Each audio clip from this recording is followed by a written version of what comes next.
for season 2 of the Empowered Intuitive Academy. Woo! I am Tay Henderson, one of your hosts, and with me is my beautiful co-host, Petra Costa. And if you are listening in on YouTube or Spotify, thank you for being here with us for 2 seasons. And be sure to share us with everybody. We are on Instagram and Facebook. So, to end our little season, we have decided to do a topic which not many people want to talk about, but well and truly like to get on their high horse about sometimes. Political correctness. Is it killing thought? Petra has a few thoughts on that herself. I'm very, very passionate about this subject. And I'm going to clarify to say that there's very little points of view that I have that aren't fluid in terms of all of the different PC kind of terminology out there. But what I am really, really, really passionate about is the fact that we're not able to get into discussions anymore. Yes. It seems like the concept of being able to get into a discussion with someone, to exchange views, to question views, to try to better understand other people is something that we're not allowed to do anymore. Yeah. Because if we ask a question, we're questioning someone's right to have their view. We're challenging them.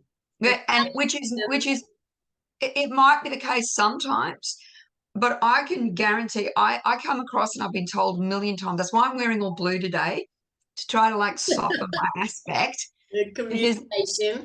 I'm trying, because I'm told I come off as confrontational, that I come off as confrontational, and I like to argue every point.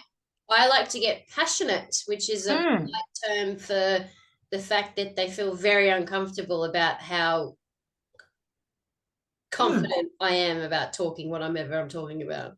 Well, exactly. And like I'm never trying to, and I can actually say I never try to convince someone of my viewpoint. Yeah. Everyone's allowed their own viewpoint. Everyone's allowed that. The only time I arc up is because there is this modern day ownership of the concept of being able to have an opinion.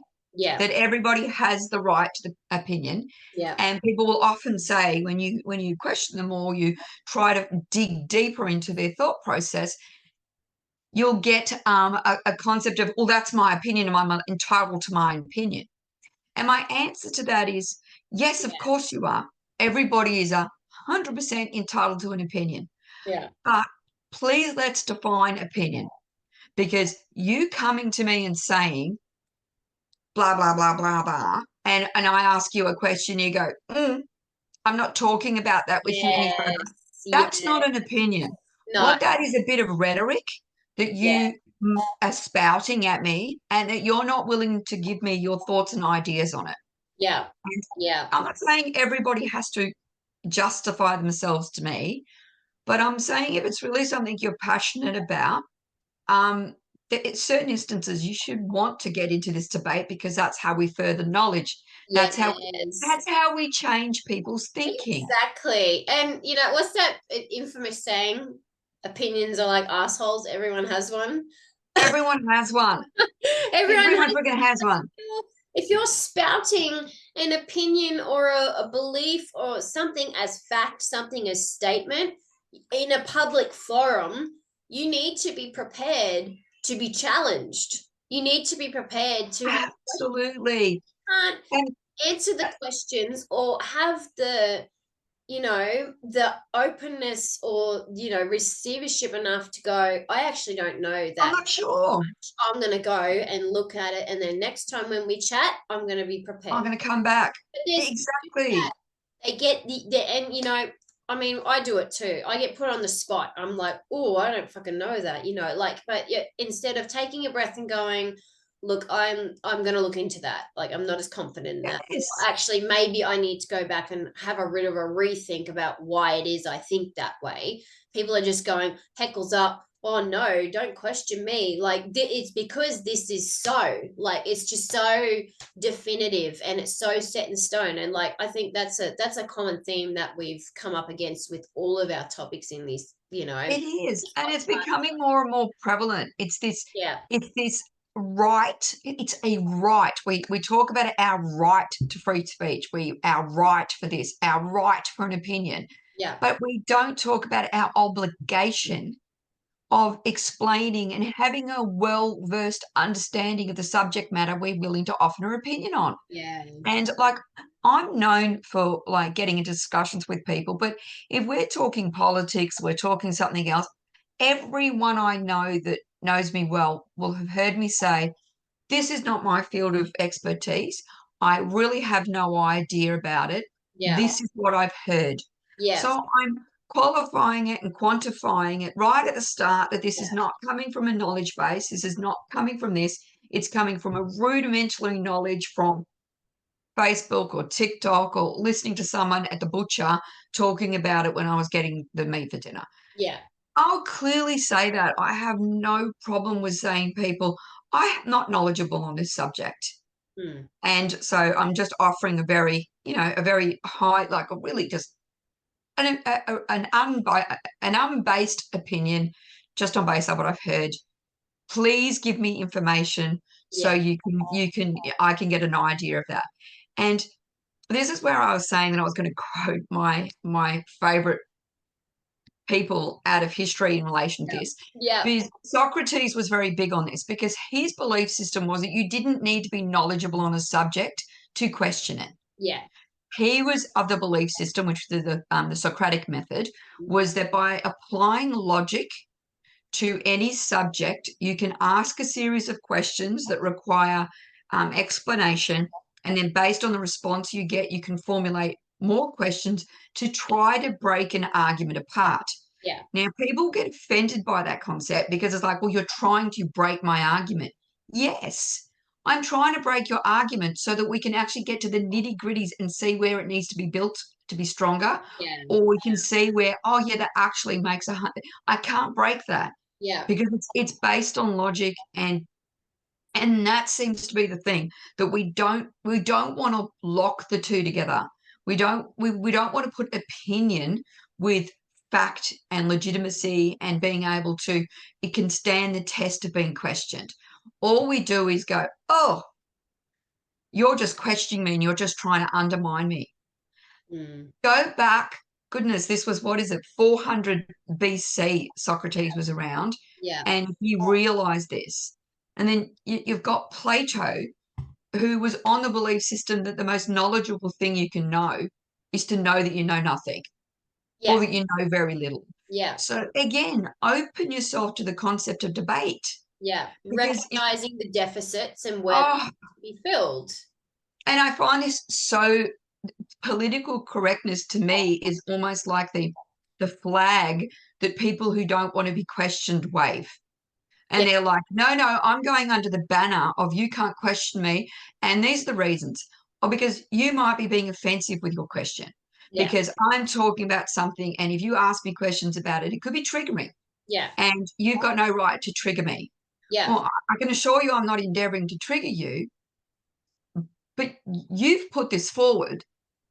Why is it I can't ask a question yeah, yeah, without my question being offensive? yeah. And so I'm going to go into really like, this is where people are going to get upset. And I'll give an We'll put example. our own little trigger warning here, guys. If you feel like this is not on your radar right now, we won't Yeah. be offended. And I I can guarantee I don't think I've got any views here that are offensive. mm, But I'm going to talk about pronouns and neo-pronouns, and I'm only going to bring them up for a second. I absolutely agree with people's rights to be able to be spoken and have the pronoun that they feel comfortable with. mm, 100%.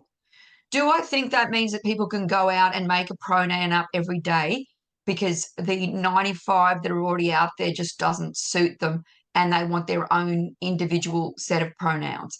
No. No, I think that's getting ridiculous mm, because you've got a name, you've got an identity, you can choose your name, you can change your name. to then say, oh, well, I'm going to restructure the English language completely and make words up that haven't existed before, and I'm going to make them all up because I don't identify with, and it's not just gender, like it, that we want to make it that neopronouns and pronouns are about gender, Yeah. but there are people that are wanting to be identified as fairy folk or dragon folk or cats. I had one that I was looking at today. Yeah. The neopronouns were about the fact that they identified as being bird-like. So they wanted bird-like pronouns. Yeah. Oh, sorry, neo-pronouns. And it's just like, okay. See, I One, get that from an embodiment standpoint, like an archetypal standpoint. Like, I mean, if that's how you're feeling, fair, fucking good for you. Like, you are in your world, but does it need to be on every legal document known to man? exactly. And this is where we're expecting a societal shift Hmm. to accommodate a personal nuance.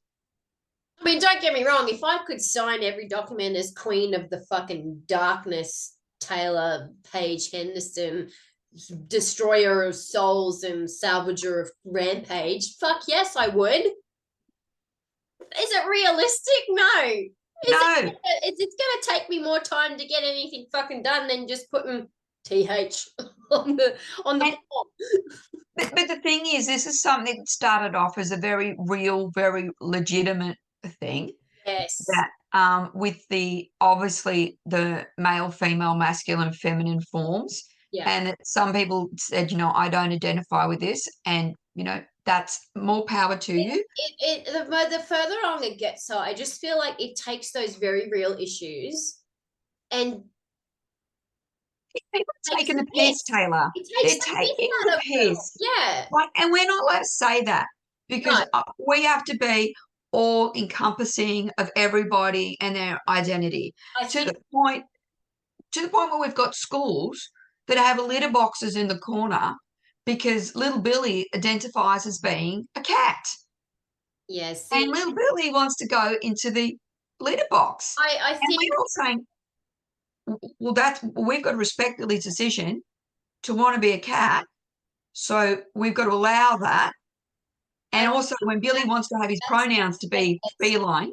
That's something that gets me is children being involved in this process. Like children, this shit's not even on their radar, they're avidly coming to you being like, I am having these issues with my identity, my body doesn't feel the way it should or whatever, very real things. But I sit here and I wonder how much is it going from having knowing in your body, in yourself that you are trans, you are non-binary, blah blah blah blah, and then into mental illness and body dysmorphia. Like I think when you start thinking you're a cat, and when you're altering your children's brain chemistry, physiology, when you're putting litter boxes in schools, like I think we can safely say that's not going to be healthy for the child down the track. No. Should everybody be accepting? 100%. Yeah. I went around as a fairy half my childhood. And then I was roller girl. I wouldn't take my roller skates off. Literally, I was just going around with roller skates on for weeks on end, and that was like, we change like the wind. Yeah. So we should. That's what having a wonderful childlike imagination is about. Yeah. But as a parent, to endorse the concept that it is okay for you to identify as and I'm using extreme examples of cats, dragons, dogs, whatever it is, you're a human. Yeah. Regardless of your gender identity, I think we at least agree that you're human. Yeah. And that perhaps being indulgent in that way might not be beneficial to not only that child but children around them, because it kind of feeds into that that psychological premise that we discovered in the Star Seeds Indigo Children thing, Yes. where it's, you know, the Pollyanna picking effect and all of choosing that. criteria to make a little bit of a, you know, a thing for ourselves, another box for ourselves. Yes, So it yes. have to be looked into more. And Yeah. sorry, but I can't imagine these young children wanting to set themselves as being different so much, but I can imagine certain mindsets of parents that want to show themselves as being so with the current program Woke. that they're willing to do this. And like Yeah. I was watching a YouTube video, and it was like it was Ben Shapiro having a discussion piece on what he'd seen on TikTok. Now we know he can be very inflammatory. He's also a very intelligent man. You may agree or not agree with what he puts forward. But there was a mum that had a tiny baby, maybe less than a year old, Yeah. but a boy that they were happy to identify as being a male, that he is a he. So Yeah. they were fine with that. But his first reading material and what he was going to get read to him were books about no and what no means, and that you have to respect when someone says no to you. These were picture books about rape and sexual abuse, and that was something because, and then there was all of these books, and they were very geared around the potential for a male child to be something abhorrent, that they men rape and men abuse and men do this. So this lady was going to teach her child to not be those things. And she was going to do this by exposing the child to books about rape and abusive men and all of the boundaries that yes, do we need to have those discussions with our children? Of course. Do we need to do it when they're under the age of 1? No. Do we need to be putting into our young forming male brain that inherently you're going to be an abuser, but because I've taught you this, you might be able to steer yourself away from that. Like, That I'm sorry. that's some next level shit. I mean, That's the next it level happens, shit. absolutely. And yes, we do need to work with our children on how to treat women better, absolutely. Absolutely. Preventative measures, but that type of psychological gearing from a very young age could cause more damage than good. And I'm not a psychiatrist or a psychologist. No, that's it. We are not. Definitely, but just from a parental view, that's like me going to my daughter and showing her picture books about how boys can hurt her. Yes, You know, it's just I'm more inclined to go, you deserve to be treated equally, no matter who it is. If you exactly. have troubles with a boy, Exactly. you need to Give tell them examples straight of what away. loving interactions, Yeah. whether they be platonic or anything else. One, we don't need to be talking about the birds and the bees with a 1-year-old. Like, come on, people. But But again, I this actually feeds into a brilliant movie that I watched while I was like dying of my tooth infection, and it's called oh, man, it was called Captain Fantastic. Excuse me, I'm still dying. It's called Captain Fantastic, and it had fucking I can't remember his real name, but it's got Aragorn from Lord of the Rings in it, and I fucking love oh it. yeah, He's but you know, and he's got this tribe of kids. He's living this alternate lifestyle. He's out in the scrub, you know, he's teaching his kids survival techniques, growing food and all that sort of stuff. Like he's homeschooling. They all can recite the Bill of Rights off the top of their head. Like, you know, they're not missing out on anything. yep, The only thing is that they're just away from everybody else doing it, right? yep, yep. But he, you know, they're at the dinner table, and it's sad because in the movie the mother dies of like she a suicide. She, you know, slits her wrist. Sorry, trigger. And Yep. but it's because she had postpartum psychosis and bipolar, and it was left untreated for so long, and exacerbated, with each child, that she just, got to the point where enough was enough. But the kids were asking about it, and we've got the sister on one side of the table where her two boys are like, conventional societal kids, let's just say. They got phones at the table and all that thing, and they don't listen at school and stuff. And then you've got his tribe of kids, and they ask a question, and he answers them honestly. Like, he just answers them honestly, and it's not graphic, it's not biased, it's not degrading. It's just Dad, it was like, Dad, can I have some wine? And he was like, yeah, you can have a little bit. Why not? And the other parents are like, oh, kids don't. He's like, well, in France, they do. In Europe, Yeah. they do. Like, it's quite a common cultural thing, I mean, we're not endorsing child alcoholism. I would never give my kids alcohol because that's just me. But, but like, he's answering their questions. I feel like it's funny that in a conversation we have to say, we're not endorsing child alcoholism. We're not endorsing child alcoholism. Just dotting the T's and crossing the I's, Just saying, make sure that's not what we're about. No. But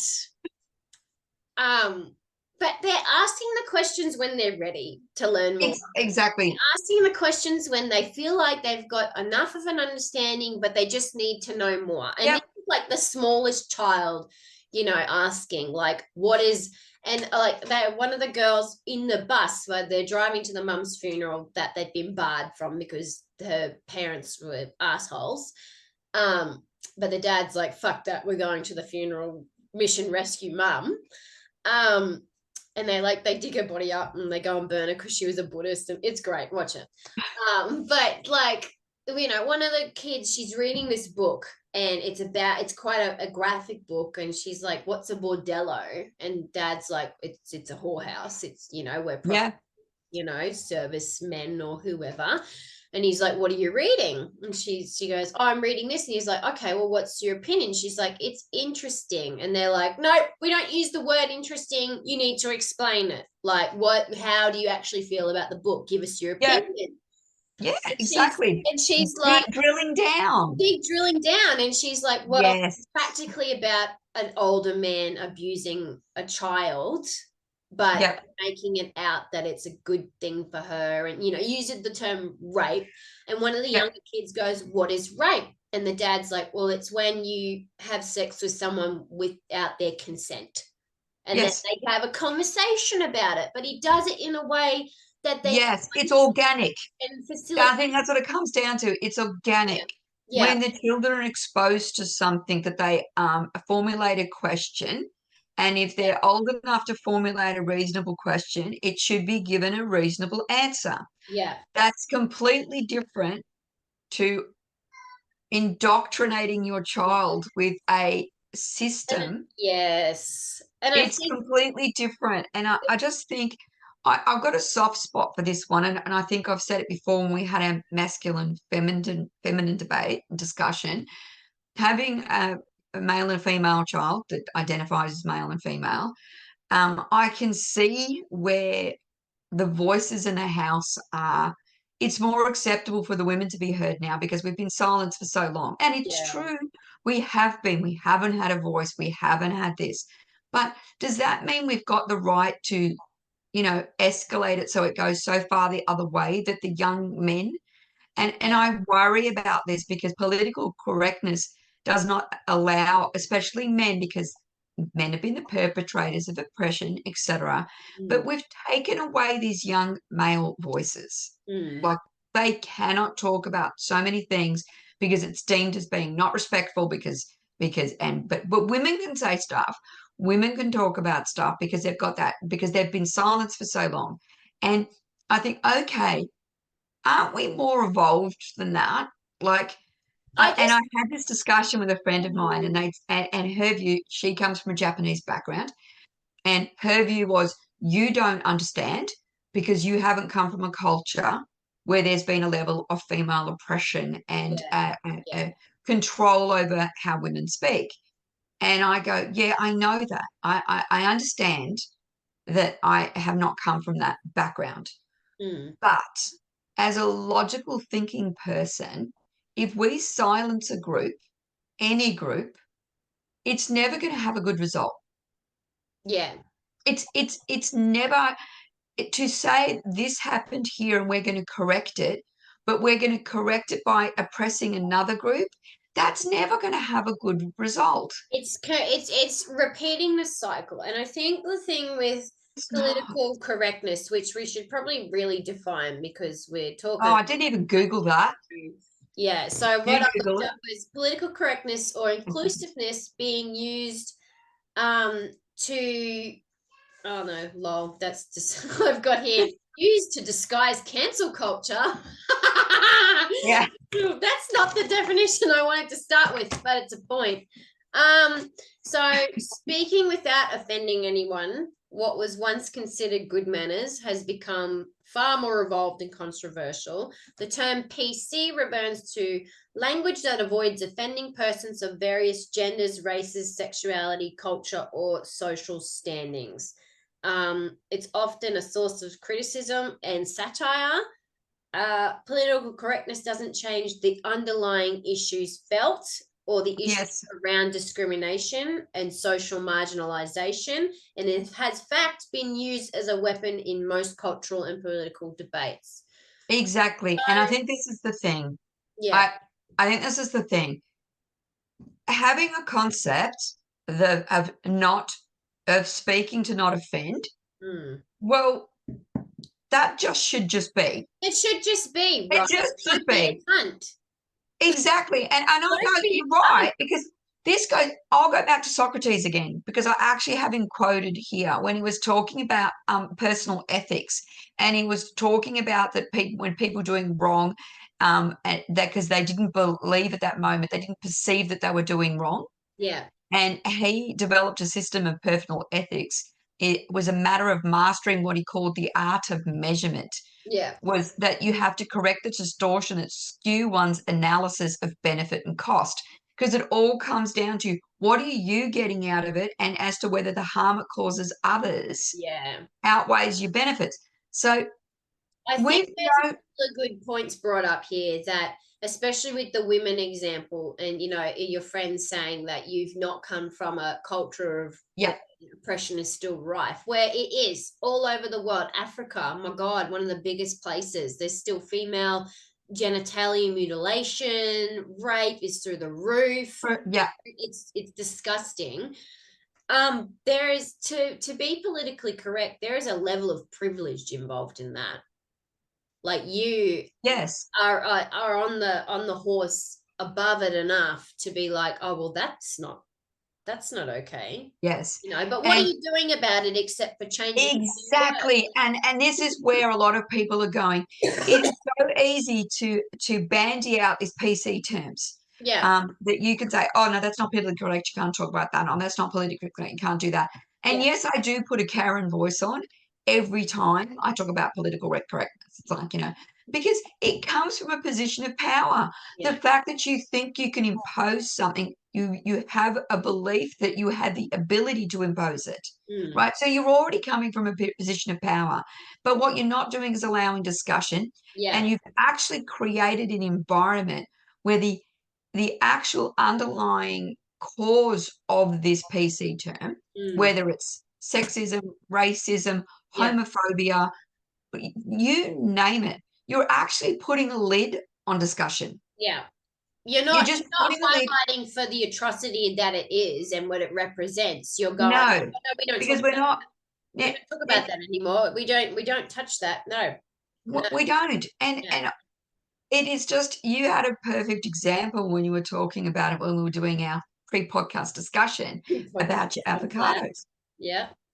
Yeah. So go talk avocados to me. Oh, avocados. So Avocados. I was looking into the most because it come up on the radio and that, and I've seen my mum and my sisters. We got a group chat. She sent an article through about redskins, right? Which Yep. everyone knows is the red. The yummy little lolly that you can just Lolly that you would break your fucking teeth if you left. yeah, but if you sucked it, you could get it into a beautiful point. Yeah, yeah. But if you're old school like we are, you will know that the Redskin had like the red and purple branding. It had the Native American imagery on it, well, Yep. as with the TP and everything, with the red face, which we all know is racist as shit. But Yep. that was their brand, and it's been their brand since about 2020, right? Yep. Until Yep. 2020, this company was finally made aware that it was actually not a very nice branding or representation of Native American peoples. In fact, it's quite offensive. Yep. The term redskin is derogatory, and honestly, you could probably find a better name for a lolly, right? Yeah. So 100%. in 2020, they turn around and go, "Oh, okay, we take your advice on board. I understand that you feel oppressed and offended by our branding. What we're going to do is we're going to get our little whiteout stick, and we're going to go over skins, and we're Yep. going to put rippers, and we're just going to keep everything else except the Native American picture. Fixed. Yay. Done. Move on. Woo, move on. Thanks for your counsel, everybody. Like, wow, that's such a white supremacist fucking thing to do. Like, get your white out, and it's a shitty compromise, and that's what's happening with this PC thing. That the minority groups that are actually being affected by this shit, that are actually having to deal with the derogatory, the terminology, the racism, etc. Their voices aren't actually being heard. They're getting handed a little offering of, respect, and gobbling peace it up offering. like a starving child, because that's all that's being offered to them, right? Mhm. We've seen it rife recently within the Aboriginal community, and for as long as colonization has been here. But going back to the redskin, that does not fix the problem. Just rebranding a little bit. You're still profiting off the fucking grief and despair that it causes Native Americans who have their identity slandered by that friggin' term. Everyone still remembers what a friggin' redskin is, a redskin lolly. Yeah. And you're still associated with that. Anybody of my age that would see that lolly would go, "Ooh, Redskins, I haven't had them in to the parade." point where it's actually causing that much rage that they've changed it to Red Rippers. They're like, "Oh, that's such shit," which is the one side of the coin, which is like, really, guys, like, it shouldn't even have been a thing, like, it shouldn't have been a thing. It should have been named something else, different branding, etc., etc.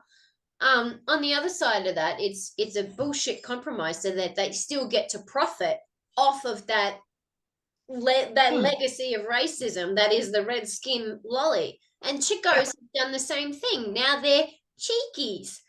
Excuse me? What you would have been better of doing is getting rid of the whole fucking thing entirely, apologizing to these marginalized communities who you have obliterated and offended in the market stores for eons since the product's been around, and find something else to fucking sell. It's not like you don't have enough money to kickstart new products. Yeah. You can still use the same lolly formula. Put it in a different fucking box. Exactly. Reinvent the brand. Reinvent it. And honor the history and the truth that was the redskin. Yeah, we were fucking racist for eons. We didn't think we were, but because times are changing, we actually had to change our brands. And you know what? That's the better lesson, because now we offer candies that are actually fucking PC. Okay. And I agree with you on that. I absolutely agree with you on that. But then we take it a little bit further and we start changing words. Like, we're not allowed to use the term blackmail anymore. It's extortion. Because the fact, obviously, having black as a prefix to the word is association of a negative association to colour. So and black. I didn't get to talk about my avocado. Oh, go. But you bring in a good point, because that leads into another good example of the word black, right? But here's the thing. People are getting their knickers in a knot about things like redskins, chicos, etc. Coon cheese. I'm not going into that. We've had enough conflab on coon cheese, which resultingly, as a part of their PC rename brand change campaign, actually is probably more of what should have happened instead of what happened with Redskins. Like coon cheese revamped their whole look. They revamped their name. Yes, it still starts with a C, but it's no, you can't link it back to the old product, No. right? No. So fair enough. Avocados. You're quite happy to go and buy avocados from the store, smash them up, put them on your toast, get it at the cafe with some eggs and some fucking salmon and all that fancy shit people eat. Oh, yeah. You know, I mean, delicious, yes. Delicious. But did you know avocados are one of the biggest sources of cartel gang violence in South America right now? They I actually literally did have it. armed men on the gates of avocado packing place facilities to ensure nobody takes product and nobody comes in and raids them. And I think this comes back to the fact that we're allowed to have we're allowed to have opinions and put things in place that sweep across the globe. Yeah. Because we now have the power to be able to change people's minds in very, very little time. But no one's actually looking a bit deeper. Through the internet and everything. Yeah, let's look at these things a little bit deeper. And that's like when I was looking into the pronouns and the neo pronouns and all of that. And I'm not going to keep harping on it. But there was one thing I noticed, and we have this construct where we are giving license to create new words, new terminologies to morph the English language to accommodate all of this. Okay, that's fine. Do you know how many languages we're losing currently? Like languages that have been around for hundreds and hundreds of thousands of years in some instances. We are losing 1,500 known languages. By the end of the century, they won't be here anymore. That's sad. They're just dropping away. Yeah. And I know this sounds like an irrelevant thing to add, but when you look at the world language usage, English is the highest language usage. It outstrips Mandarin by quite a ways. Yeah. By quite a ways. Yeah. And I think these two are linked. I really do think these are linked because this is coming from relatively privileged stock that is saying, I need a new this and I need a new that and I need a new word for this because this word is just doesn't quite embrace it enough. But we're not thinking about that. We're just coming up with a Z and a Z, and I'm not making fun of them. I'm really not. But we're allowing other languages to die. Other languages and I did not realize that before we started inventing pronouns, all of our native cultures had words for people that didn't fit either bill. They had their own terminology already there. Polynesian, Asian. And when I say Asian, that's disrespectful.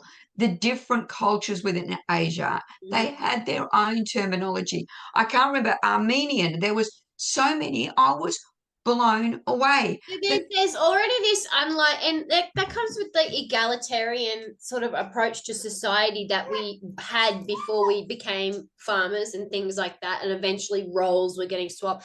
There's a brilliant book sort of surrounding this premise called The Alphabet of the Goddess, and it really goes into how we switched from this sort of masculine feminine equality within our hunter-gatherer societies moving into agriculture, and then how we moved into civilizations and how our form of language changed to define roles and define genders and things like that. And it often happens with the book is about how the goddess was absolutely obliterated by the patriarchal divine presences through this language, but it touches on that premise that there is I was talking about the Gaelic earlier with Tim, who was learning about it, and literally he was saying the word ben is actually Gaelic for woman, or wife. But if I'm saying my wife, or or a man's wife, it's more than. So Yeah. like it doesn't really change much. It's just like a little bit of a lenition at the front to sort of just try and be a bit more descriptive with what you're talking about. It's not Yeah. targeted at anyone in specifically. Like it's not an identity. It's just a lenition to say I'm now talking about it as if it was someone else, or if it's my, Yeah. you know. And it seems like, and I'm going to, this is where I'm going to really alienate people. And you know what? I don't care. We seem to be so wrapped up in the fact of that definitions, Yeah, that descriptive words are the enemy, because I don't want to be defined. I don't want to be put in a box. I don't want this. yeah, We're also going to the point where that's offensive, what you just said. It's offensive. mm, Now, I'm completely deaf in my left ear, right? yeah, Completely deaf. I'm not allowed to say that. I'm not allowed to say that I'm deaf in my left ear. I'm hearing impaired in my left ear. It is actually yeah, really a breach of PC rules for me to say that I'm deaf in that ear. So obviously, I've got sight impairment on my right eye. I'm not blind in you that eye actually because, touch on a really interesting point in saying that too, because it feeds into a culture that forms around this sort of yes, evolution. Because you've got, again, a group of minority of hearing, deficit hearing impaired, deaf, blind people who have created their own terminology within their communities and their culture to describe what's happening to them. you know what? I can't remember anyone asking me if I wanted to be called hearing impaired or deaf. Yeah, I can't remember that poll coming out that yeah, someone asked me about it. And in this one, yes, I live it. I know it. And yeah, I'm like thinking, am I really going to get I don't care, right? It's a descriptive term. If you want to use a term that there are other issues where correct terminology, what we used to use, is now deemed as being offensive. yeah, I get that. And you know yeah, what? I'm not even going to give them air yeah, by repeating the words, but I think people can work out what I'm talking about. And the connotations of that word are horrible, and they were always meant to be limiting. I have got limited hearing in that ear. I'm deaf in that ear. It doesn't work. It's not offensive for anyone to say that. If someone says to me, "Oh, you're a deaf bastard, you're a deaf bitch, you can't hear," yeah. And well, it's that's not the insulting. word. It's intentionally being rude. See, That's not the word that's rude. think about it with the languages thing too, and it's fascinating we made that sort of connection, because imagine trying to explain to someone, imagine you're in a taxi in Bali or something like that, and Mhm. they're talking to you and you can't hear them properly. Imagine you trying to tell them I'm hearing impaired or I can't hear, and they're like, and they know a little English, so that the word they use, oh, you're deaf. You're like, Yeah, yes. And then yes, you're creating that understanding, and now they can accommodate for that, and they can be inclusive of. I, So I I don't am. really see why it's so demonized. And I think our right to be offended is being so fed, and it's being fed to us at such a young age. Mm. Um, I think I deal pretty well with kids. Kids, I love them. I love them. And I've just come back from a book fair, and people were with me and saying, "Geez, you get on so well." Yeah, I've never condescended to a child in my life, yeah.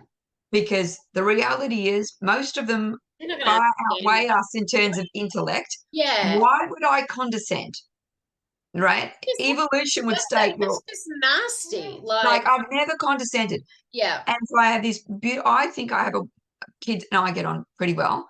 But I want to be able to say that the young girl that's come into the book fair dressed as a fairy, yeah, I want to be able to compliment her on yeah, what she's wearing. yeah, I want to be able to say to her, "You look like a fairy princess. yeah, I'm absolutely loving that." I want to be able to say that. But in a PC world, oh, I can't make a comment on a girl being beautiful because then I'm imposing gender on, not only am I imposing gender on her, I'm restricting her growth because I'm not endorsing the fact that she can be whatever she wants to be.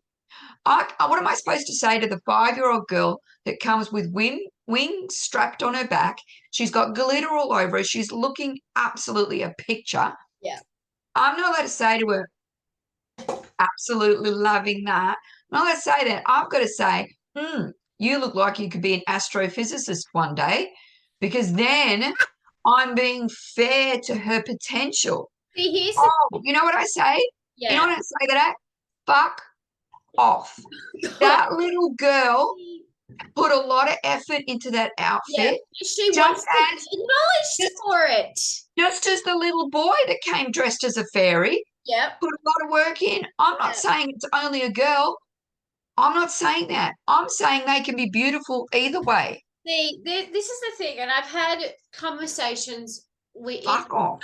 other places um around this type of thing. And yes, there is and it is stereotypical to just comment on a woman's appearance. It's a cultural thing. We do it to each other all the time. Sometimes it's really fucking unnecessary. Like, how many times I've been told, oh geez, you're skinny, are you eating properly? Like that I find offensive because I'm that person, though. Not that I would say it like that. no, but that's literally how Uh, people talk to me. Like, and that's okay, but you can't tell me, oh, I really love your eyeliner today. And I get it. If the commenting on a physical appearance is a gateway into greater connection, I find when you're building relationships with people. When you get to know people more through more in-depth questions and conversations, then you're gonna go, wow, Petra, I love that you just don't take things at face value. I love that you actually go and dig deeper. I love that you're unafraid to express your passion, even if you're offending or you're intimidating everyone in the room. I fucking love that about you. That once you get to know someone, I've got one person on my team. And the whole, oh, you're going to be an astrophysicist one day. Don't fucking tell me what I can and can't be. Don't. It's just, it's try to find connections outside of appearance, absolutely, because you are feeding into a little bit of that, stereotypical, and yes, but hey, it's a what are you doing to that young girl you're or the young boy who's put a lot of effort into how he looks because he's presenting as it was a book fair, you're presenting as a character, or even if you're going just to school and you like to express yourself with color, expressive right? beings. We like Why can't I? But why can't I mention that? Yeah. Why can't I say you look freaking fantastic? Yeah. Because It's not that like you turned person. around to her and went, oh, that fucking cloak could have been a bit sparklier. But what are we doing if we're not allowed to mention it all? But think. Yeah. And I love the way we think about the damage we're doing by the fact that we're acknowledging the outside layer and we should look deeper and da da da da. It's a 5-year-old kid, and I'm a person who doesn't know them. If I get up into a in-deep conversation with a child that I don't know, I'm going to look like some kind of whack job that's going to try and steal kids from a playground, right? Literally. And the first thing I can comment on is deep for her.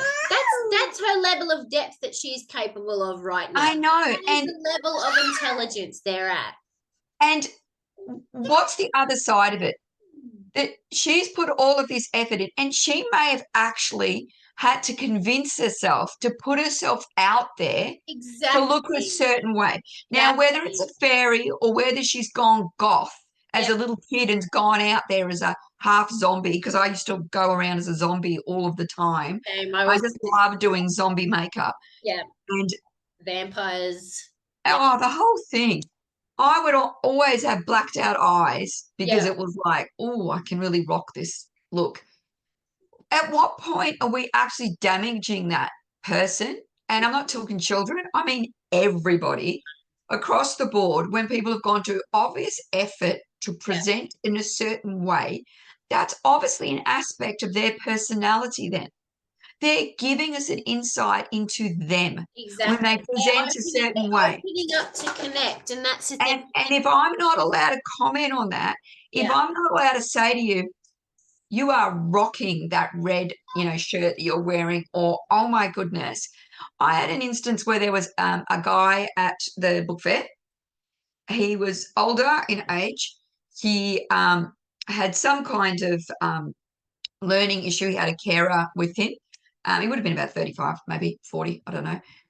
Anyway, it was in this beautiful, beautiful purple top, which was exactly the same color purple top I'd had. And I just yelled out across the book fair, and I've just yelled out, "Yo, my purple brother," like an idiot. Oh, like, sometimes I go, just tone it down just a bit. But this person, as they were walking along, just stopped and turned to me, and I said, "Only the coolest people wear purple." And then this person has turned to me and said, "I've never been called cool in my life." Oh, And they walked out of there with this most brilliant smile on their face because I know, right? I want to cry. He just, "I've never been called cool in my life." And I'm like going, You cool did nose. that for him. And I just said, cool nose, cool, brother. Yeah. I said like a fucking idiot. But the point is, that was the way he had chosen to reach out to the world. Yeah. And by us not being allowed to acknowledge it because of fear that we're buying into endorsing superficial things is also stopping people's avenue of connection. And I think Stop it, people. the main victim of all of this really is connection and being able to appreciate Hallelujah. who they are. Hallelujah, Tayla. That is exactly what all of this is doing. Because if we're indoctrinating people that if someone asks a question of them, they're being questioned and they're being disabused and they're being disrespected and they're being invalidated by something asking a question, what you're keeping is the connection on a superficial level based on one or two words. Whereas if we get into a conversation and a dialogue, we can create a connection. We may never agree on the topic at hand, but you then know why they feel that way. I had a friend once.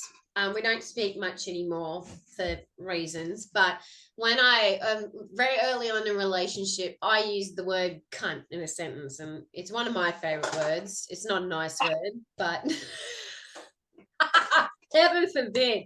But she turned around straight up and was like, "Oh, we don't use that in this house." No. And I was like, "Oh, okay. No, Tayla, you can't use the C word. No, I can't. Sorry." Whereas, me, old little old bogan me just walks in. Thank God. But she's like, "No, we don't use that word in this house." And I was like, "Oh, okay. Sorry, I didn't realize." But I respected that she turned around and went like, "That's." And thank you for being so honest. I'm like, "Is there a reason?" She's like, "I just don't like the word. I find it offensive. I find it derogatory towards, da da da da da." Like, so it was an explanation, and it was a discussion between the two of us. And I'm like, "Yeah, that makes sense. No, I'm sorry. I mean, I don't personally see it that way. I understand where you're coming from, but I won't use it around you. Thank you for explaining it to me." But it was a fucking discussion. And then she ended up using the word cunt like after months because it's a great word. It's a great word. It's funny. I don't use it personally because it just sounds stupid coming out of my mouth. As does "yo, my purple brother." Yeah. Sounds stupid coming out of my mouth. But hey, there was actually a discussion piece when I was looking up this, and they were talking from a psychological perspective of the origins and the shift in that word and the usage. Yeah. Because originally it was a acceptable term that was used actually in polite conversation. Yes. It was actually a word that was used. Yeah. But then all of the women's movement started coming up, and it was and Christian and religious it got they started to put the emphasis on that meant that that part of the female body was dirty and disgusting, and it was literally the devil. I think that was the gateway for the devil to enter the world, was through a lady's Right, parts. be wary of our black-eyed children. It was just interesting. And then and then what they're saying, the morphology of words and how they're able to be used and not used Yeah. is often dependent on the strength or the oppression of a certain society. So women were oppressed. That was something that documentary with I'm holding up my seed pot of knowledge here that I found today. I picked this up off the ground, like this would be great to put crystals in. But now it's just like a talking stick. There's that documentary with Nicolas Cage where he was talking about the history of swear words. I got into that. I found that fascinating, how that Yeah, well, it changes according to, the people. and exactly. And this Context. Stephen King did explore this too when he wrote the Dark Tower series, and it was one of the books where he introduces a character who's an African American young lady, and she is introduced to a American man, but they come from different time periods. So he very respectfully calls her a Negro because that was the terminology that at that point in time was the accepted terminology, and that was put through from the African American people. Wanted to be called that because they didn't want to be called the slang versions of the word. And then she nearly punches him out because she's like gone, how dare you? Like, how dare you use that word? And then he's like going, well, what am I supposed to call you? And she goes, I'm a proud black woman. Yeah. And he's like going, we were like in my time, that was the most offensive thing you could say to someone. Yeah. To say you're black was offensive. And this is where I understand the concept that the person who is going to be harmed by a word gets to define Yes, and whether it's that feeds offensive or into not. like, the reclamation of certain words. Like Yes, and gypsy is a big one. Gypsy is a big one that's happening. Oh, don't exactly. Yeah. And I get it conceptually. Yeah. And I really do. And I know that sounds really condescending when I put the word conceptually at the end of it. Don't condescend in front of my child, Petra. Proud. The issue I have with it is when a word is used with such regularity by the group that's been oppressed by that word as a method of reclaiming it. And the same thing when we talk. So obviously I'm talking about the dreaded N word. And you also see a similar thing with women owning their sexuality in how they're putting themselves forward in the music industry. So I'm talking about the music industry here. It gets really difficult when you're inundated by that word. You're buying music that has that word in it. To think it's okay to use. You don't know. How do I know? I've been in the car and I've been singing with my daughter, and I'm like, oh, look, I know these lyrics, and I'm like thinking I'm the coolest thing in as a mum. And then I drop the N-bomb, and my daughter almost like puts the brakes on the car and tells me, get out.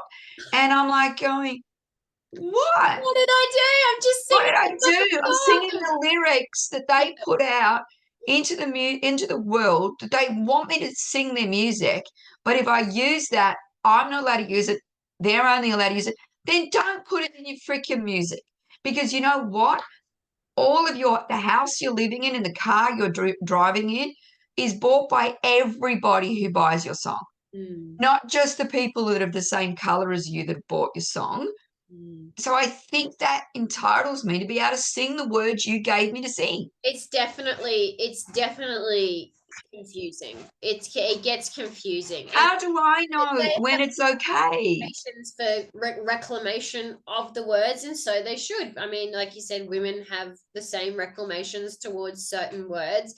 I think what stands out for me in that is that, if it's been identified to be used by this group in this context, because hence the reclamation, okay. But if you're turning around to somebody and you are using the word tracing to its derogatory. I'm not going to go up and say, hey, my whatever, when I see someone in the street. It would be like you walking up to someone going, you're a filthy fucking butt. Like, that is where I see the issue. That is the issue. So if I want to sing the song, I reckon I should be able to sing the song. You should. It's on the Google lyrics, isn't it? It is on the Google lyrics. It's not on Australian radio because apparently, you know, we're all going to explode if we hear an N word, an F word, or a C word, or an S word. Jesus, so many. Radio, right? It's mainstream music. That they put these songs on the radio. It's filled with the language, and then they're bipping out half of the freaking song. Don't put it on the radio. Don't put it on the radio then. Already through half of its verses. Don't put it on the radio. But the thing is, listening on my back seat, and then, you know, Tim puts it fucking excellently when he talks about whack, and he's like, my fucking 5-year-old sitting in the back and she's listening to grab a bucket and a mop with his wet ass. No, I get that. I'm like, I don't really want to walking around singing that. I mean, reclaim that when you're 18, girl, you know, like, not now when you're 5. Like, that's inappropriate. Damn these musicians that make super catchy songs that have lyrics that might be a bit questionable. I used to go into the nightclub music. I used to go into the Lutheran school to pick my kids up. Oh, God. And I didn't realize the time I was, you know, you're gonna lick my lollipop. It's going, oh, and I was just singing along. Like, that's so tongue in cheek. Like, it's hard, it's tongue-in-cheek. It's hard to decipher unless you know what they're going on about. Whereas this one, it's just like straight up, fuck. There's no hiding that shit. And you know, and that's the thing too. I find with this political correctness one, like I said. Yes, let's get back to the topic. Let's get back on topic. We've had our little divergent. Skull that Coke. The political correctness one, in various ways, it is promoting censorship in the wrong fucking areas. Wrong areas, right? And I see this Instagram all the time.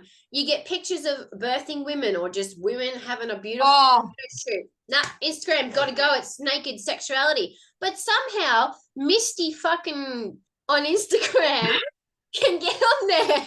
That was a really bad username.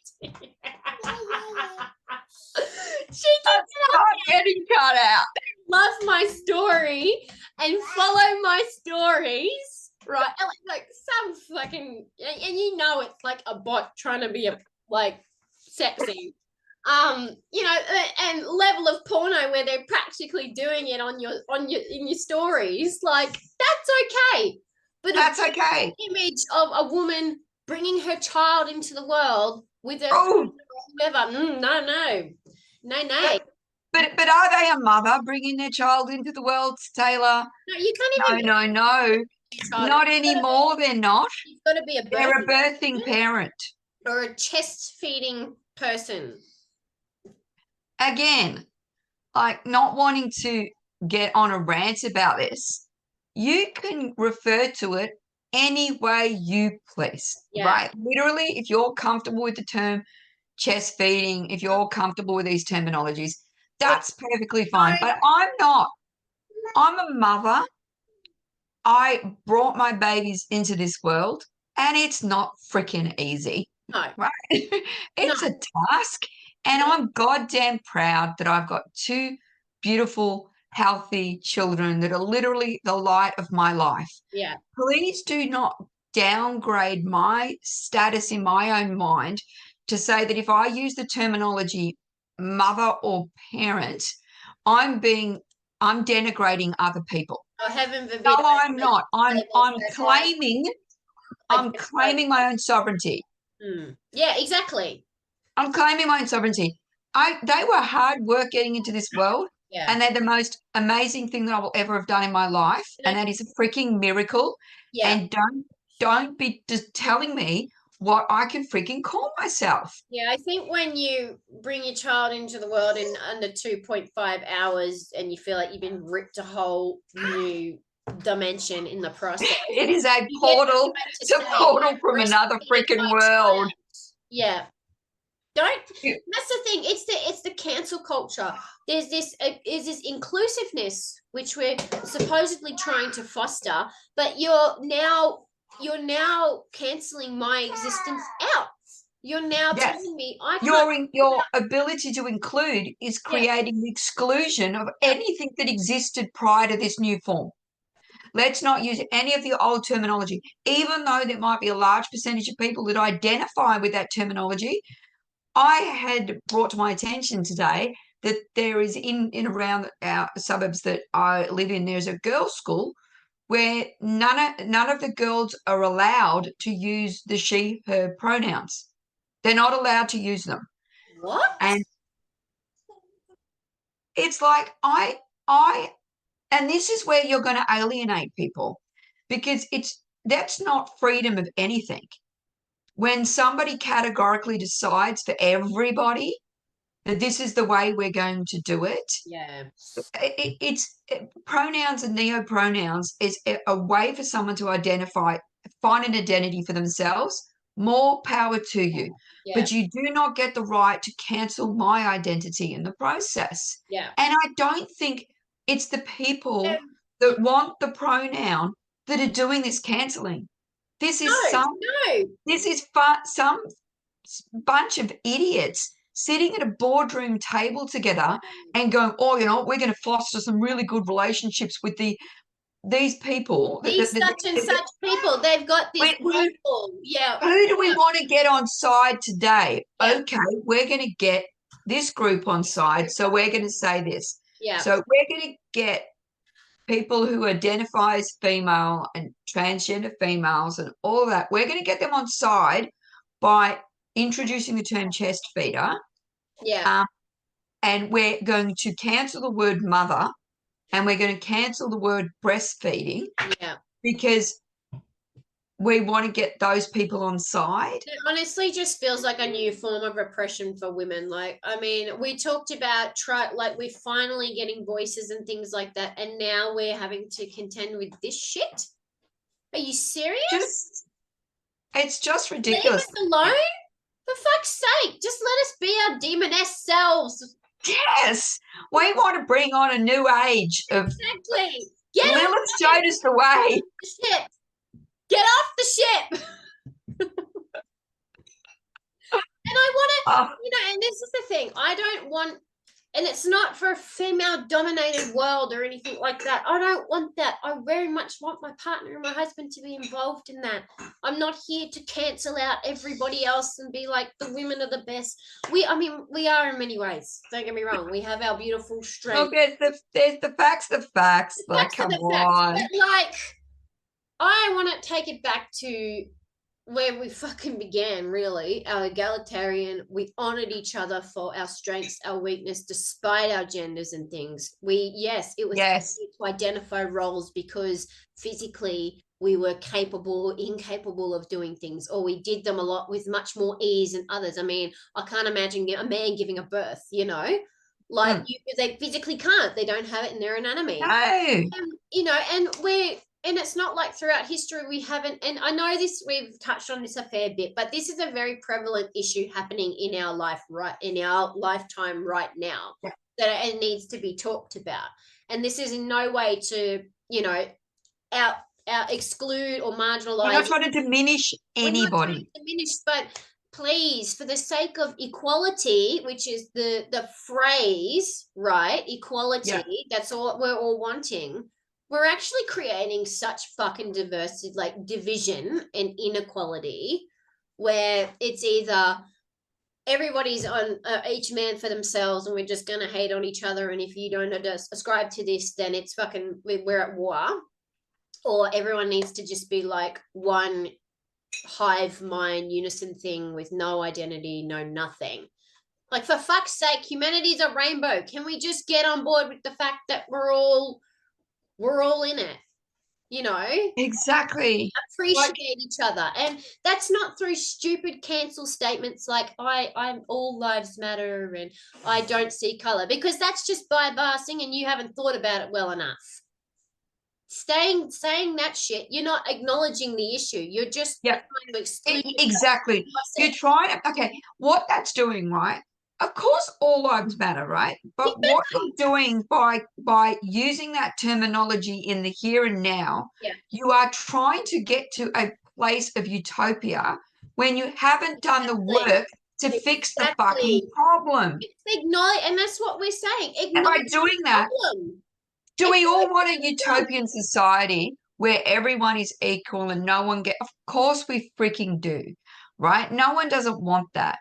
But Yeah. we are not there yet. So we have to address the issues as they come up. And how do we do that? By open debate. I'm going to get back to one of the things that this whole, because I think we're running out of time. I think we're going really long again. Oh, we've gone long. Like, they're buckle in. There was one thing I was looking, because it's easy to look up in America that they have rules around their universities, because the universities in America work completely differently than they do over here. And basically, they have given teachers an entitlement to freedom in a classroom to discuss subjects. But they should be careful not to introduce into their teaching controversial matters which has no relation to their subject. Okay, so effectively saying you can't bring in a subject that's got, if you're a science teacher, don't start bringing in something about the political system within America. Okay, fine. University of Chicago goes a little bit further and says education should not be intended to make people comfortable. It is meant to make them think. Hallelujah, that we actually acknowledge the fact that thinking is what we want to do here, and anything that restricts thought. This is my whole reason for bringing this subject up. I've got a real bee in my bonnet about this. We are the most intelligent species arguably on this planet. Yeah. We are where we are because of this enormous thing we have in our heads that does such amazing things, and the technological advancements we've made in a very short period of time are phenomenal. Yet we are insisting on saying, well, this is what the scope of the human brain is, but these regions are off, we're not allowed to talk about that because this group might be offended and this group might be offended. And then I'm going to channel it down any further. And we're not allowed to talk about this because that might be, we are so restrictive. And one of the things that is, and we've mentioned this, philosophy and all of those things in advancement came from a whole bunch of people sitting around and expressing ideas. Yeah. We haven't gotten to be where we are by saying, this is how I think, but I don't need to explain it. Yeah. No, it does. It stops our brains from working at the capacity they're designed for. So everybody, please stop being precious and thinking you've got the right for an opinion, and don't think you have to back it up. You do. Let's get back to a concept where actually being able to verbalize an argument, take it on board when someone has a very, very valid point that they throw back at you, and use that as a means of changing, morphing, and being dynamic in your own thought processes. Creating understanding too. Create understanding. And you know what?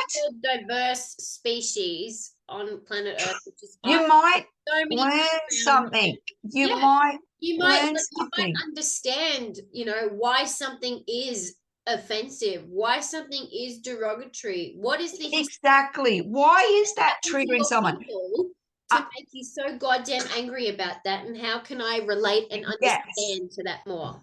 So we can create some sort of fucking diplomacy, not this half-assed, for the sake of being PC. Yes. Well, I've got a point here. In the University of Chicago statement, it is not proper role of the university to attempt to shield individuals from ideas and opinions they find unwelcome, disagreeable, or even deeply offensive.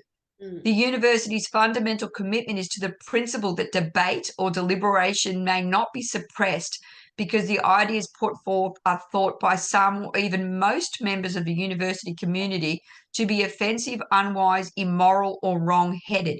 I think it's an important thing to note that even if the majority of people don't agree, it doesn't mean that a discussion shouldn't be had.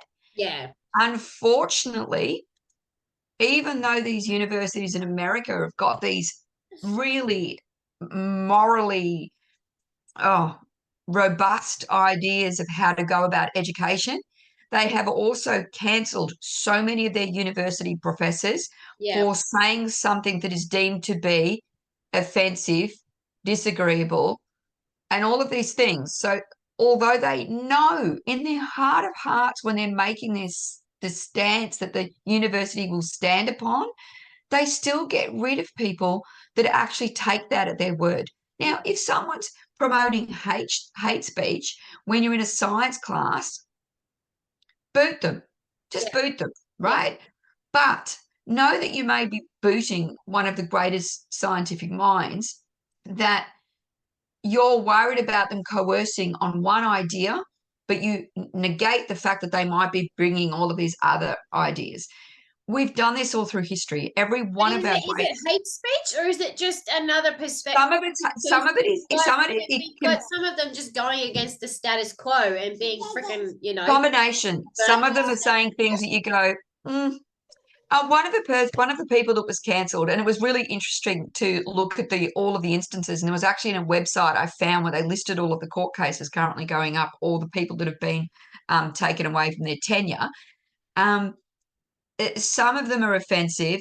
One of them, for instance, had an opinion on abortion, and in America, depending on what state you live in, that's something you can talk about or something you can't talk about. Well, no, it should always be something you can talk about. Yeah. Yeah. It should always be something you can talk about. And I think it's really important that we talk about this kind of stuff, because And I it's think just crazy. It doesn't matter what your opinion is. that's very recent too. And, everyone's got their opinions of it. And, obviously there's a lot of people who don't believe it should be a thing or believe it should be a thing. I also, but no matter what your opinion is of it, yes, talk about it, but your opinion shouldn't affect someone's decision unless it's, if they make the decision to do that or to not do that, that's their own decision. All you can do is put forward an A opinion, reasonable argument and outlining your thought processes in the most not exactly straight up. in the most constructive way you can possibly, not just to say you're going to hell if you do X. Yeah. I don't think that's ever swayed people in throughout history. Threatening them with hell, I don't think has been much of a motivator. Well, a much of a way. It's been fearmongerer. It's definitely exactly an incentive to pay more taxes to the man. And, to get yourself in there. But I just thought that was really interesting. That's a good point. There's a lot of extremist views that are coming through on the other side of this, wanting to PC, wanting to be inclusive. And then there's the other side of that, which is the extremists, where they don't give a fuck. Oh. They've got these opinions, they're unbased and they're totally biased, and it's both sides of the spectrum that are doing a lot of damage, because there's no facilitation of conversation happening between these sets of the opinions and people. It's just black or white. And you can manipulate it so easily, whichever side of the fence you're on. If someone has a liberal view, you can say you're just being PC, you're on the PC, bandwagon. Yeah. And as a method of shutting down their argument. Yeah. So that they're like, oh, well, I'm less valid now because I might be having an argument that is deemed to be just bandwagging. Yeah. It's like, no, why don't we, let's get the labels out of the way and have the actual discussion. And that's where people get shitty. They don't want to have the actual discussion because you know what? They've only watched a 2-minute thing on TikTok and that's where they've got their opinion on, and they're just spouting some rhetoric. And rhetoric will not be able to survive And they're not even a looking into logical. why that resonates with them either. Like, why is it they have chosen to attach themselves to Why? that train of thought? Like, what's the deep processes behind that? What made you leap for that? You know, like what part of Hmm. you recognizes that as truth? Yeah. And that's, I think, look, I'm so agreeing because this really comes back Yeah, to what we've said virtually during every all the last 26 podcasts that we've done. that was good We've math. been, I couldn't fucking do that. so what we're doing is we're saying to people, think for yourselves, Mm, be willing to have people to question you and not take offense in that. yeah. Do not take offense in it. Some people are doing it because they want to be a pot stirring pain in the Yeah, freaking and if ass they're doing that, and set a boundary down, especially set a boundary down. personal thing. Look, I don't have to explain myself to you. I have my own reasons and information for why I have chosen to make this decision. Exactly. I You've appreciate got, your input, but you're crossing a line now. you're So crossing the line. But there are some people there that are genuinely asking the question because they want to learn. yeah, And yeah, if you're not willing, if you're going to shut people down whenever they ask you a question, why do you feel that way? Why do you think this is the right way to go? mm, Why do you, what processes have you gone through? When you ask them that, mm, you're both going to learn yeah, because they're going to try to formulate their response and they're going to go, no, I don't really haven't thought this one through. Or they're going to be able to go, bing, boom, bang. This is why I think that. yeah, This is why I think. yeah, And that's going to give you a better understanding and go, okay, this is actually reasonable human being who's sitting in front of me now, has got a completely different view on things than I do. yeah. Yet I can't say that I they think haven't the thought it main through. thing here too to highlight with that is that you don't necessarily have to agree on it. You don't have to agree on it. You Don't. can go, look, that's in my opinion. I'm not really on board with that. You might even think it's completely fucked, but you can at least walk away from that going, right, we've had the discussion. I know where Exactly. you Thank stand, you now for the walk away. time you took Yeah, in trying to explain it to me. yeah, Have you changed my, you might have, but I can guarantee that no matter how much of a crazy argument you gave me, it'll sit in my brain yeah. and it will help me formulate the plan that I go into when I'm talking to the next person about that Yes, subject. exactly. I Because can I've draw upon that if somebody asks me exactly, about it. and that's why it's worthwhile because even though I might not agree, I'll have a better understanding so that I can go, okay, let me go. Maybe perhaps I need to modify my approach. Perhaps I need to do nothing differently because that person's just full of so much shit. It's beyond So belief. much fucking wind and So much shit, but at least I'll understand the logic of that group or those people. So I don't think anything can be lost by actually using these amazing things we have called brains. I think we have come into a time in society where thought is actually doesn't have value anymore. We don't value thinking. We don't value, and we're allowing ourselves to be mentally lazy. And we have a million excuses for it, a million excuses as to why we don't have to think. And you know what I say to everybody? If you want that, literally turn off your TV and your phone and all of that, because you know what? It was the thinking people that created all the devices that you're using every freaking day. And mm. you're using that as a way to say, well, I don't have to think anymore because someone's there doing it for me. No, no excuse not to I think. think, and especially when No excuse. we're geared to be so logically minded and to use rationality. And people love to use big fancy words when they're defining opinions that really have no basis in anything. Oh, Um, exclusionary language but pisses me off so much. yeah, like, but we live in a society where everything literally needs to be empirically backed. You have to use your critical thinking and your research, but half the population aren't using it. They're not using it. letting other people think for them, and I get it. Everyone's fucking running. This is how I feel, Tayla. This is how I feel. But why do you feel that way? Yeah. What's made you feel? Now, there can be some things that are just so visceral that you're like, you know what, I can't explain it. I can't explain it, but I will tell you, in my fucking body, that does not feel right. And you know, yes. that's where we get the balance with the instinct and the intuitions. Yeah. You know, So, and that feeds into the flow of information that we're gonna impart. And you know, eventually, if we do our little deep dives into why that makes us feel yuck, we're gonna find out why. Exactly. So, and I mean, you know, PTSD, trauma complexes aside, all that sort of thing with those visceral feelings and things. Some things don't need to be explored. Some things we have flags for. Yeah. But when you're talking in the context of like a topic with something, a topic, exactly. Yeah, and it's added data. You know, qualitative as it may be, it's added data. So yeah. You know, I'm shutting down all my stuff now because I could go on about this for ages. Go on. I'm actually closing everything down. Yeah. I had a list of, I think, 15 separate great minds that have been shut down from Galileo through to Aristotle, killed, exiled, horrible things happened because they had the concept of thought. And were any of them being actual assholes in that process? No. It was more, you know, the moon is a rock.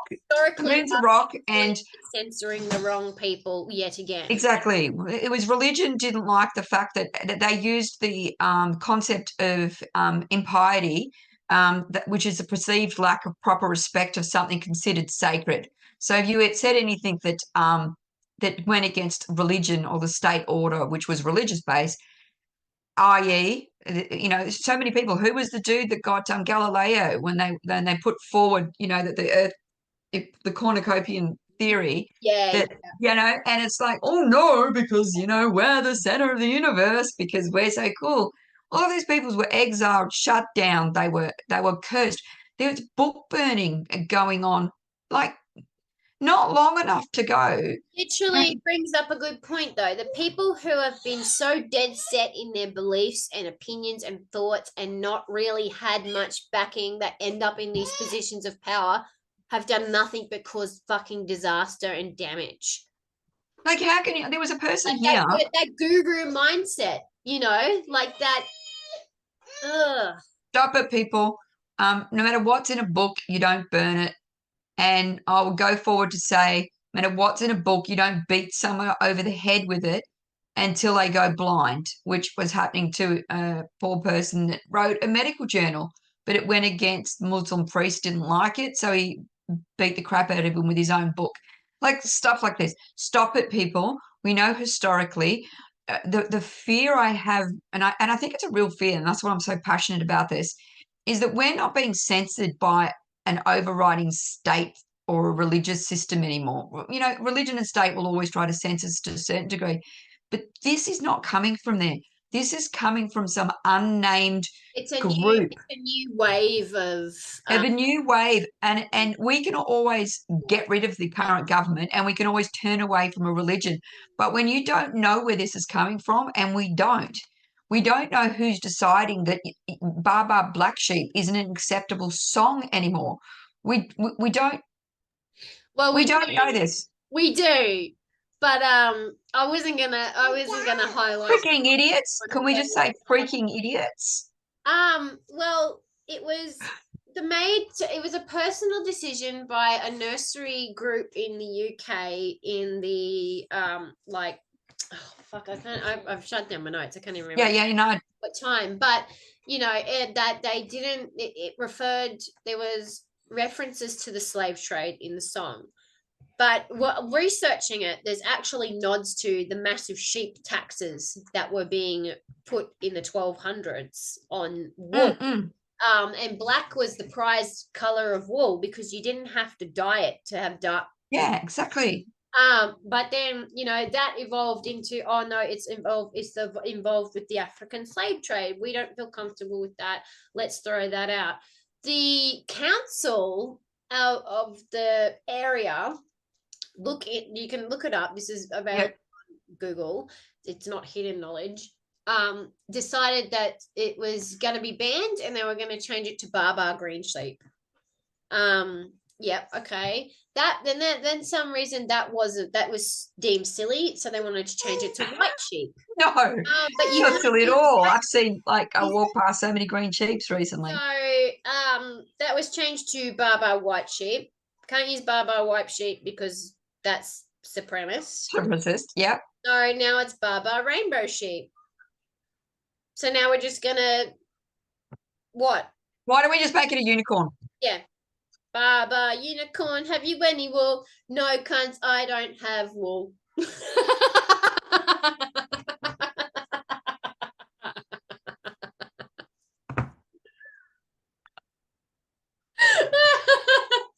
Fuck you! I'm a fucking I'm a unicorn! fucking unicorn! What do you think there's horns for? You know what it's for? You know what it's for? That's what it's for. Oh shit. All right. Well, all right. So I think we've done this one. This is our break. We're having a bit of a break for a while. We are. Why? Because we've lost it. We've obviously lost the plot. Lost the plot. Thank you for listening for all of this time. If you're still here, you know, if you haven't gotten offended at any point. But let's finish up by chatting about a cat. Actually, before that, we're thinking about doing some mini conflab videos for the tube, just having random discussions about things, not as long as our podcasts. No, like a 15-minute chat about something that caught your eye on TikTok or Facebook or even on if the you news. have a question that you want us to answer, we can have a mull on it, share our opinion, and see where we go from there. And yeah, that's what we want to do on the tube. So message us. Let us know. 100%. Yeah. So let's talk about cat. Let's talk about a cat. Fuck. As always, remember, curiosity may have killed a few cats, but Fluffkins has been through some shit in the last 2 seasons. So he wants to come to you with some good news. Fluffkins found himself a Ben, and Fluffkins would like to announce that there will be kittens in the next season. We need more cats to kill. We need more cats to kill, guys. So Fluffkins is all like, look, since my last life's pretty done, I better leave a legacy. That radiation poisoning really got me. Yeah, radiation poisoning was a winner. Them damn black-eyed children. So he went to the mirror world, found himself a Ben, he calls his Morven, and got himself some bet clones, some small children. And they'll be with us in season 3 to chat about all things fucking magical and mundane. Absolutely. Look, I'm actually looking forward to it. We've got a lot of great topics lined up, but we're still really want to hear what people think. Yeah. But yeah, looking forward to it. We're going to take a couple of weeks off though, because you've seen by the fact the amount of research that's gone into the topics that we've done in the last 13 weeks has been extraordinary. We've learnt so much. Yeah. And we're actually putting a lot of what we've learnt together in some courses. Yes. So keep your eye out for those, because there's no point us learning all of this and then and not doing anything with it. Not sharing that wisdom, not applying it, Exactly. So keep your eyes out for that. And enjoy a couple of weeks without us. If you miss us, go back and listen to some of the podcasts again. Listen, because we're pretty fucking entertaining. Like, come on. Put us on Spotify and listen to us in the car. Exactly. Please. All right, it's been a pleasure doing this season, Tay. Yeah. Let's re-energize, and we will come back bigger and better than ever. Bye. Bye.